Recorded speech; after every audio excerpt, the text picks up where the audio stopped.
नमस्कार, मी मंगल तुम्हा सर्वांचं नवीन एका व्हिडिओमध्ये अगदी मनापासून खूप खूप स्वागत करते। तर तुम्हा सर्वांना दिवाळीच्या ॲडव्हान्समध्ये अगदी मनापासून खूप खूप शुभेच्छा।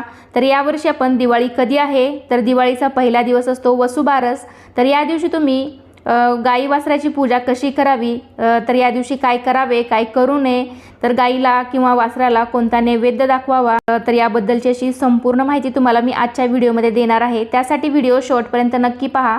चॅनलवरती नवीन असाल तर चॅनलला नक्की सबस्क्राईब करून सोबतच बेल घंटाही प्रेस करा। चला तर मग पटकन व्हिडिओला आपण सुरुवात करूयात। भारतामध्ये अनेक पद्धतीने दिवाळी साजरी केली जाते। महाराष्ट्रात मात्र दिवाळीची सुरुवात होते ती वसुबारस या दिवसापासून। गाई गुराबद्दल कृतज्ञता व्यक्त करण्याचा हा दिवस आश्विन कृष्ण द्वादशी म्हणजेच गोवत्स द्वादशी साजरा केला जातो। हिंदू धर्मात गायीला महत्त्वाचे स्थान आहे। तिचा सन्मान म्हणून या दिवशी गायीची तिच्या वासरासह संध्याकाळी पूजा केली जाते। घरात लक्ष्मीचे आगमन व्हावे या हेतूने या दिवशी गायीची तिच्या वासरासह पूजा करण्याची पद्धत आपल्याकडे आहे। वसू म्हणजे द्रव्य धन, त्यासाठी असलेली बारस म्हणजे द्वादशी, म्हणून या दिवसाला गोवत्स द्वादशी असेही म्हणतात। मराठी वर्षामध्ये अनेक व्रतवैकल्ये सण उत्सव अगदी उत्साहाने साजरे केले जातात। वर्षभरात येणाऱ्या सण उत्सवांचा राजा मानल्या गेलेला दीपोत्सवाची सुरुवात म्हणजे दिवाळीची सुरुवात वसुबारस सणाने केली जाते। भारत हा कृषीप्रधान देश आहे। येथे पशुधनाचे महत्त्व अनन्यसाधारण आहे। भारतीय संस्कृतीत गायीला मातेचा दर्जा देण्यात आलेला असून ती पूजनीय मानली गेली आहे। तिच्या प्रती कृतज्ञता व्यक्त करण्यासाठी हा दिवस आपल्याकडे साजरा केला जातो। तर यावर्षी वसुबारस ही 9 नोव्हेंबर 2023 वार गुरुवार या दिवशी आहे। तर या दिवशीच आपल्याला गोमाता आणि तिच्या वासराची पूजा करायची आहे। तर ही पूजा कशी करायची आहे हे सुद्धा मी तुम्हाला पुढे सांगणार आहे। अश्विन कृष्ण द्वादशी म्हणजेच वसुबारस। समुद्र मंथनातून 5 कामधेनू उत्पन्न झाल्या होत्या। त्यातून नंदा नावाच्या धेनूला उद्देशून हा सण आपल्याकडे साजरा केला जातो। अश्विन कृष्ण द्वादशी या दिवशी जे व्रत करतात त्यात सौभाग्यवती स्त्रिया एकभुक्त राहून सकाळी अथवा संध्याकाळी गायीची तिच्या वासरासह पूजा करतात। तर या दिवसापासूनच अंगणामध्ये रांगोळी काढून दिवाळी या सणाची सुरुवात होते। तर या दिवशी तुम्ही गावाकडे राहत असाल तर या दिवसापासून रांगोळी तर काढली जाते, पण गाईच्या शेणापासून जी गवळण्यांची पहिली ओळ किंवा गोल राऊंडमध्ये गाईच्या शेणाचे गोळे करून या दिवशी गोल अशी रांगोळी काढली जाते। शेणाच्या गोवळणी घातल्या जातात, त्याभोवती रांगोळी काढून त्याला नैवेद्य दाखवला जातो। तसेच जे आपल्याकडे गाय आणि वासरू असते तर त्याची सुद्धा या दिवशी पूजा केली जाते।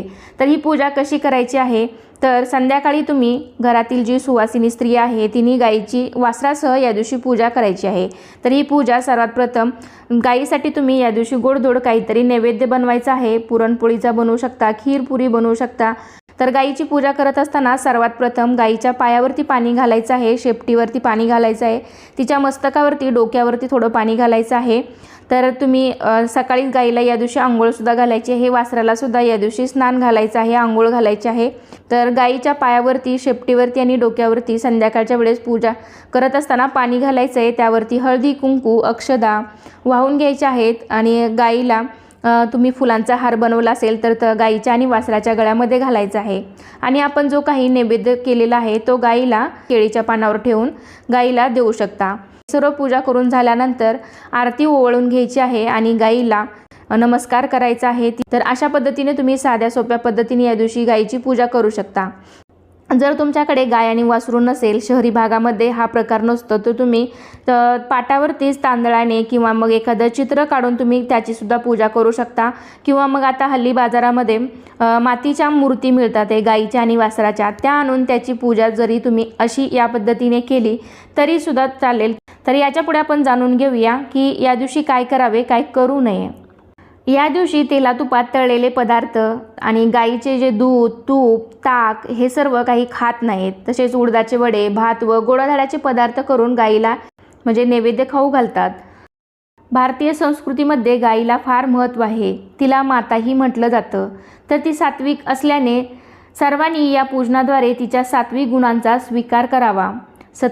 सत्वगुणी म्हणजेच आपल्या सहवासाने दुसऱ्याला पावन करणाऱ्या, आपल्या दुधाने समाजाला बलिष्ठ करणाऱ्या आपले अंग प्रत्यंग अर्पण करून समाजाला उपयोगी पडणाऱ्या, शेतीला आपल्या शेणाद्वारे खत देऊन पौष्टिकत्व आणणाऱ्या, शेतीला उपयुक्त अशा बैलांना जन्म देणाऱ्या गोमातेचे या दिवशी पूजन केले जाते। तर ज्या ठिकाणी गोमातेचे संरक्षण संवर्धन होऊन तिला पूज्य भाव देऊन तिचे पूजन होते, त्या ठिकाणी ती व्यक्ती, तो समाज, ते राष्ट्र भरभराटीस आल्याशिवाय राहत नाही। अशा गोमातेचे प्रथम तिच्या वासरासहित आपल्याला या दिवशी पूजन करायचे आहे। वसुबारस सणाच्या दिवशी गहू मूग खात नाहीत। महिला या दिवशी दिवसभर उपवास करतात, बाजरीची भाकरी आणि गवारीची शेंगाची भाजी खाऊन हा उपवास सोडतात। वसुबारस साजरी करण्यामागे अजून एक असं कारण आहे किंवा असं सांगितलं जातं, दिवाळीच्या दरम्यान वातावरणामध्ये अधिक प्रमाणामध्ये ऊर्जा निर्माण होत असते, ज्यामुळे वातावरणात अस्थिरता आणि प्रणाली तापमान वाढ होते। हे टाळण्यासाठी म्हणून 33 कोटी देव जिच्यात सामावले आहेत, अशा या गायीची गोमातेची पूजन करून आपण या दिवाळी या सणाची सुरुवात करतो, जिच्यामध्ये देवाच्या दैवी किरण शोषण्याची कमाल क्षमता आहे। गाय देखील कृष्ण स्वरूपात प्रभू प्रतिनिधित्व करते आणि म्हणून या दिवशी तिची उपासना केली जाते। या दिवशी संध्याकाळी घरातील तुळशीपुढे, दारामध्ये आपल्या दिवा लावून किंवा पंत्या लावून आपण या दिवसाची दिवाळी या सणाची सुरुवात करतो। तसेच या दिवशी स्त्रिया आपल्या मुलाबाळांच्या चांगल्या आरोग्यासाठी व सुख समृद्धीसाठी ही पूजा करतात। तसेच या दिवशी संध्याकाळी फटाके तसेच दिवे, आकाशकंदील हे सुद्धा लावून या दिवसाची सुरुवात, आपल्याकडे दिवाळीची सुरुवात ही होत असते। तर अशा पद्धतीने आपण वसुबारस या दिवशी, गोवत्स द्वादशीच्या दिवशी गाय आणि वासराची पूजा कशी करावी, नैवेद्य कोणता दाखवावा, वसुबारसच्या दिवशी काय करावे काय करू नये याबद्दलची संपूर्ण माहिती पाहिलेली आहे। तर ही माहिती तुम्हाला कशी वाटली नक्कीच मला कमेंटद्वारे सांगा।